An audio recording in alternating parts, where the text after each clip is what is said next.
Bonnie Bay. Welcome to the Contrary, a weekly discussion of news and social trends from diverse perspectives. This week we talk gender roles and how they're changing and how different generations view them so starkly differently.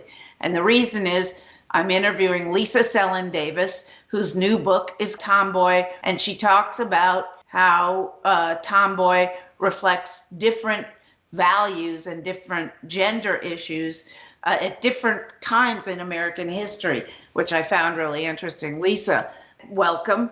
And please tell me, why did you write this book? What's your background that got you interested and gave you expertise in it? Well, the impetus for this book really came from my daughter, who, when she was 3, and when lots of kids were starting to segregate into sex groups in preschool, was staying really in the middle. So as the girls were entering a princess phase and the boys were getting more into trucks and playing police, she was often being the royal dog and wearing boys' clothes and girls' clothes and being friends with both boys and girls. And we didn't really know what that meant for her future. Was that an indication of gender identity, of sexuality? Why were all those other kids doing the same thing, and why was our kid doing something different? And we just went with it and facilitated her. And then when she was in first grade, she came home and announced that she was a tomboy. Someone had told her that's what she was. And that's when I thought, oh, how interesting. That word was everywhere when I was a kid in the 70s and early 80s. And in fact, there were many kids who looked like her, who had short hair and wore, boys' clothes. In fact, there were bowl haircuts that were kind of matching for boys and girls. There were sewing patterns that were unisex. And I wondered what had changed in our culture. But there was something else that was happening, which is that very many loving and well-meaning adults who knew my child well were also assuming that she was trans and constantly asking her if she wanted a new pronoun or wanted to change in the boys' locker room. And all of it was out of love and sometimes out of curiosity. But I wondered about how we could facilitate support trans kids without it being based on gender stereotypes.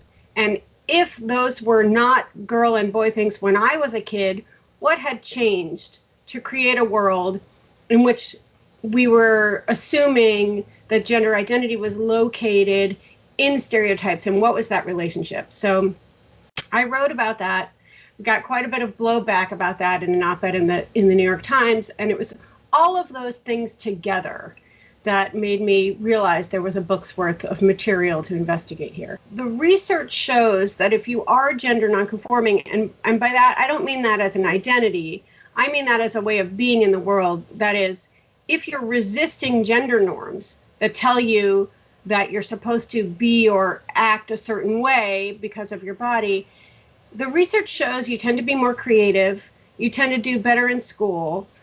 There's a whole host of positive outcomes associated with not conforming to gender roles, because ultimately gender roles are there to make us behave and to oppress us. So what I say to parents when they're worried about their child not falling in line with gender roles is just break out the champagne, because you don't have to do all that work to undo society's messages about how a boy or a girl is supposed to be just because of their bodies. Like, your kid is naturally resistant to it.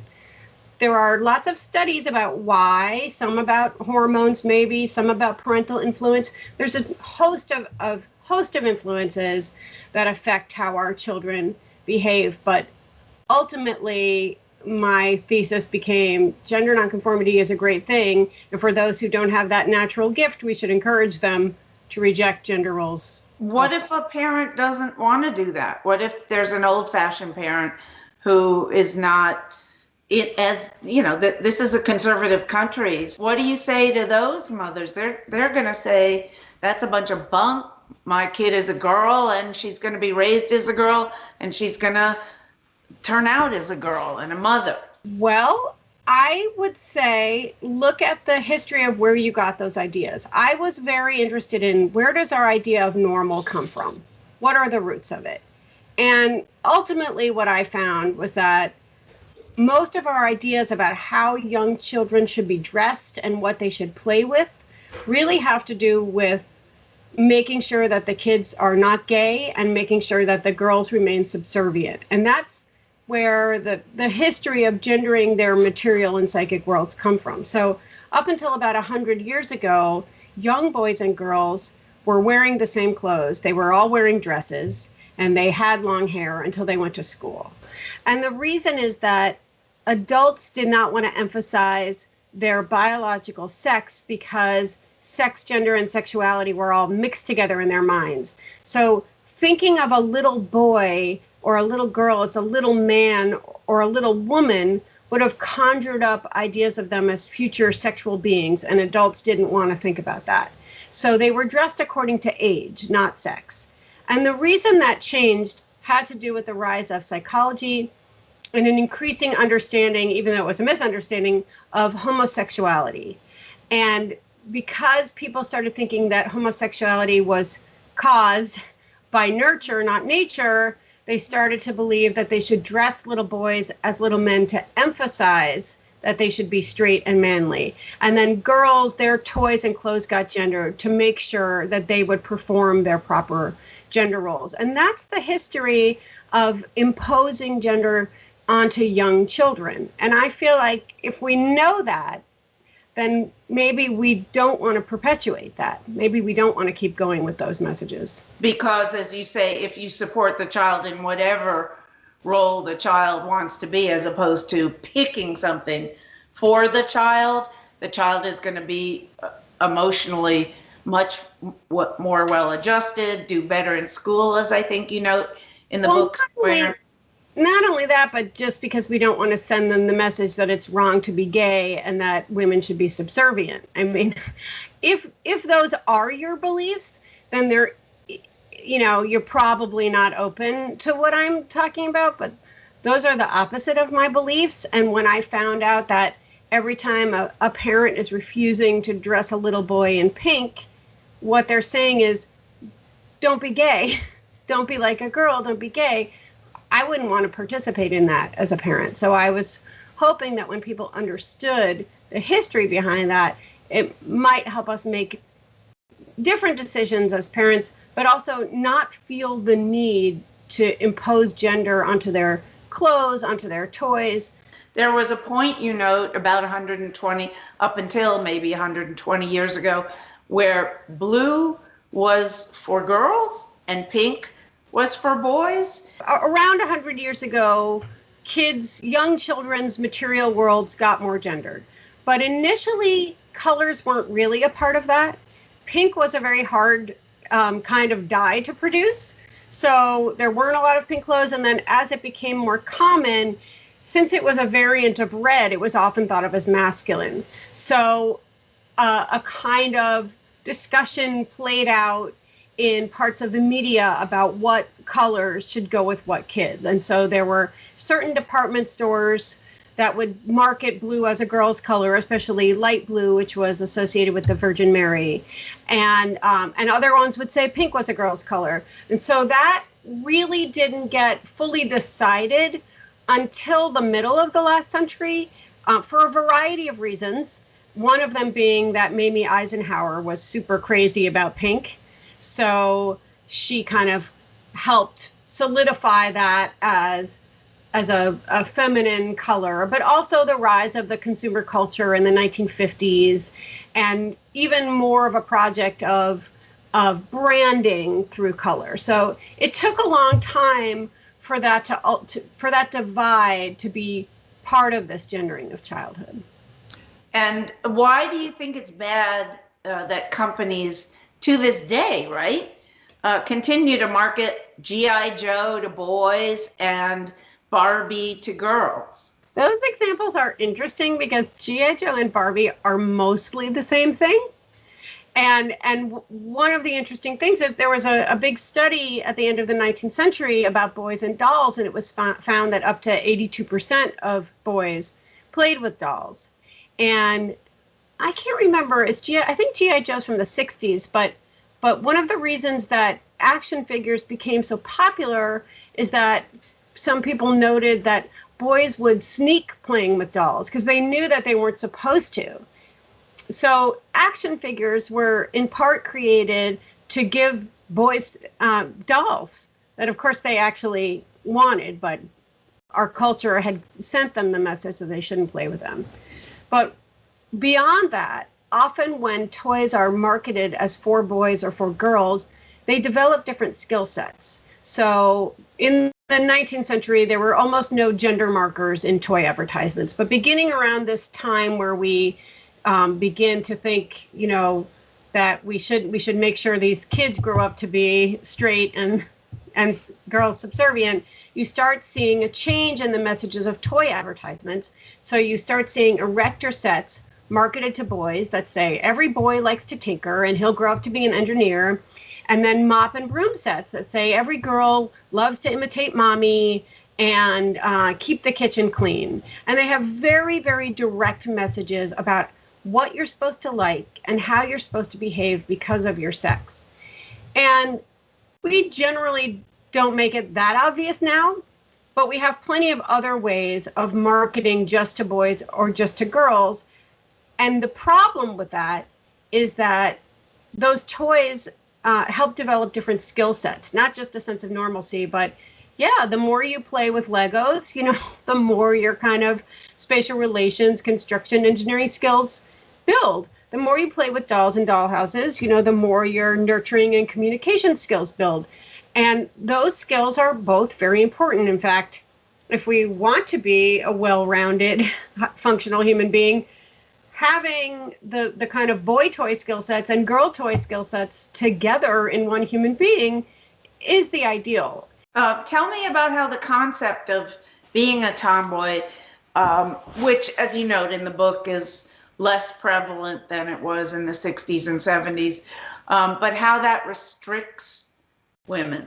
The word itself has an interesting history. It appears in the 16th century, and it first means an extra boisterous boy, because obviously it has the word boy in it, and then Tom means male type, like Tom Turkey or Tomcat. And at first it describes a really rambunctious boy. Then pretty soon after that, it becomes applied to adult women who are kind of just above prostitutes, lascivious women with a kind of male sexual appetite, or what we would think of then as a male sexual appetite. So obviously rooted in sexism there too. Then about 100 years later, it starts being applied to girls as an insult. A girl who acts like a boy, who's doing the wrong thing. But as time goes on, and especially by the middle of the 19th century, when we have the Civil War, we have more women filling men's roles as men go off to war. Then it starts to become more of a compliment, that you actually want girls to be tomboys for a variety of reasons. It gets debated in the press. Some people argue this is terrible, girls shouldn't be doing it. Other people say, yes, girls should have essentially a boyhood. But one of the reasons that was important, because it was all about what was going to make this girl hit puberty and be ready for procreation. So that's what they were arguing about. What's going to be the healthiest way to raise a girl so she can make babies later?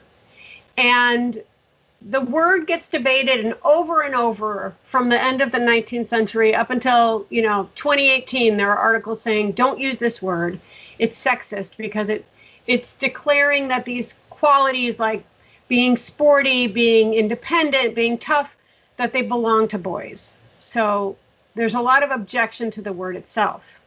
But the truth is, for generations of women, being a tomboy was a kind of freedom, that instead of people saying, what's wrong with that girl? Why isn't she acting the way a girl should?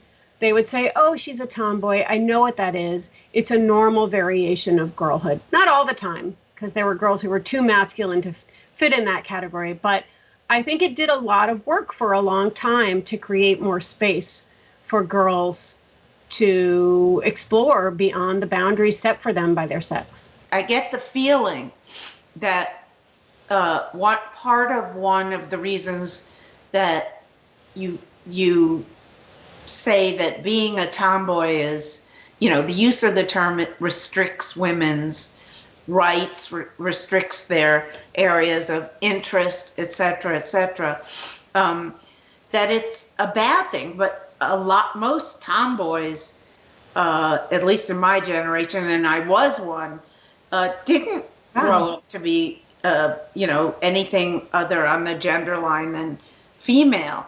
Well, I don't have the same problem with the word that some people do.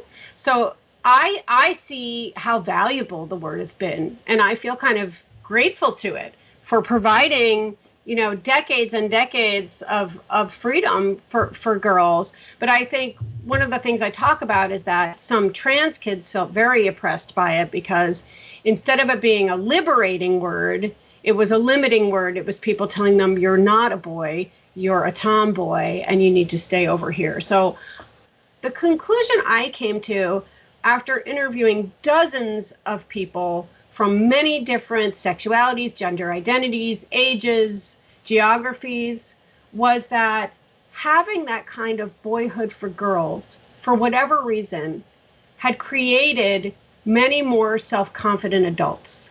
That whether it was being socialized with boys, sometimes as boys, with either proximity to male privilege, or just being used to doing your own thing, that those had lasting positive implications. And also, I think there is a correlation between kind of degree of tomboyism and career success. And that could simply be because women who had tomboy childhoods got very used to being around men and masculinity. And those are the jobs, the best paying jobs tend to be occupied by men. So if you're comfortable around that, it's going to help you climb up the corporate ladder or any ladder where there are a bunch of men at the top of it. Talk a little, please, about how race plays into all this. Yeah, there's a very interesting intersection of race and tomboyism in the 19th century, and then we see it still in terms of having different expectations of white girls and especially black girls. So one of the reasons that some girls were encouraged to be tomboys in the 19th century was because the birth rate was declining among American-born whites. And there was this fear, which we still recognize today, of there was waves of immigration and a fear non-white people would be taking over. And so this idea that girls should have this tomboy childhood was so that they could procreate, was partly so that the white race could breed better and make sure that white people kept a hold on America. And tomboyism, as it's been represented in the media, has almost always been white girls.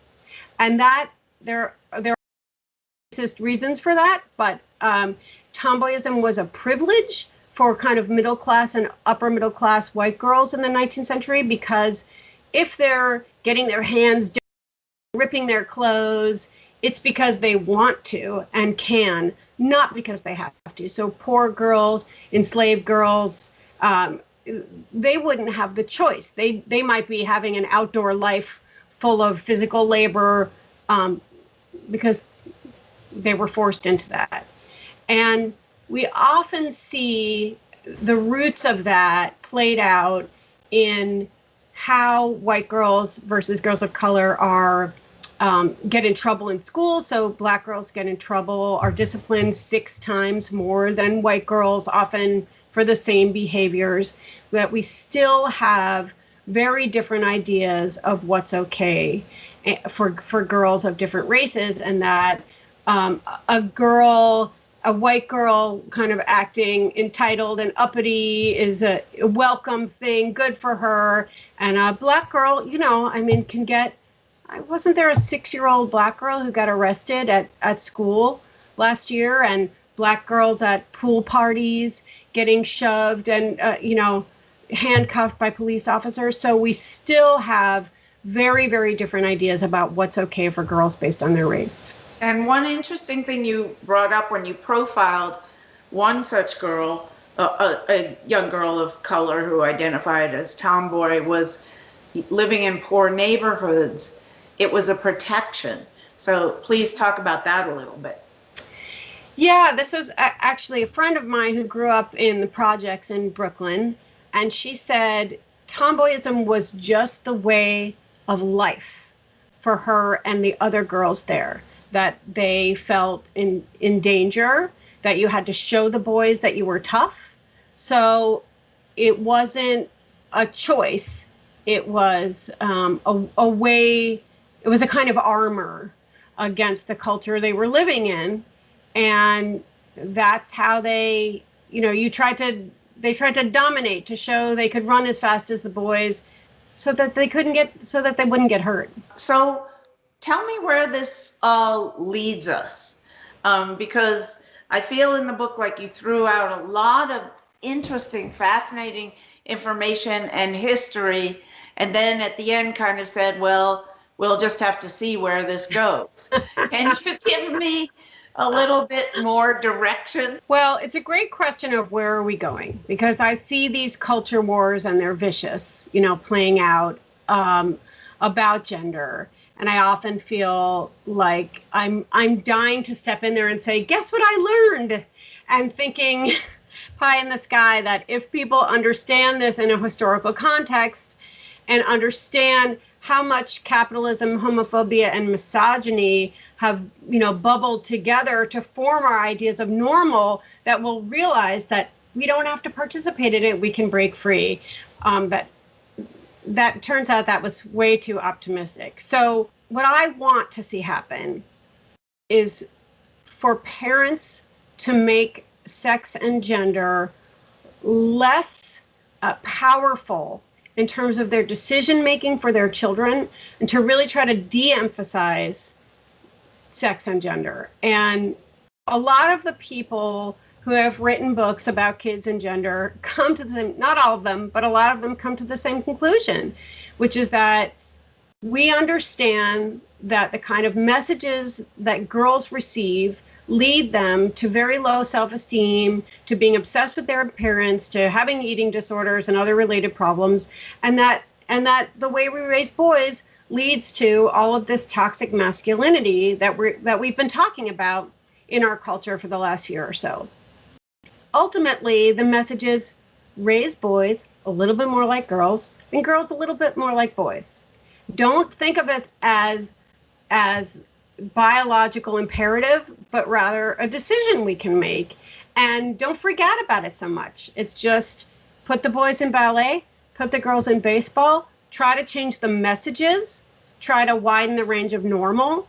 That's where I'd like to see us going. But how long do you think it will take us to get there? Unfortunately, a lot of it is about, can businesses make money at this? Because so much of why we have boy stuff and girl stuff is that you can sell twice as much of it. So, a lot of childhood got even more hypergendered during times of recession, when it was like, oh, we don't want anyone to have hand-me-downs, so we better make sure they can't share things, especially as the birth rates declined in the 1970s again. So I think if businesses find a way to make money at not gendering toys, then they'll be more interested in it. But in the meantime, I think consumer pressure of other kinds can do the trick. And we've seen some things happen. Like, until a couple of years ago, the International Toy Association had awards for Boy Toy of the Year and Girl Toy of the Year. And because of consumer pressure, they stopped doing that. And I think if you go to the Disney website now, you can still search for girl toy or boy toy, but it just puts every toy there. So that's a kind of interesting example of appeasing, that you can still click boy and girl toy if you want, but also we just don't have to restrict what we expose children to because of their body parts. And when you start thinking of it that way, it does seem kind of ridiculous. Thank you so much for this rollicking, fun, historical romp through what's going on with gender roles and how and what hurts women, I found the book very interesting and very intriguing. So thanks very much, Lisa Selin Davis, for Tomboy, and good luck with your future and watching and seeing if society takes note and starts acting differently in terms of how they're raising their children. That's it for this edition. Please follow us on Instagram, Twitter, and Facebook. And please go to our PBS website, pbs.org/to the contrary. And whether you agree or think to the contrary, see you next week.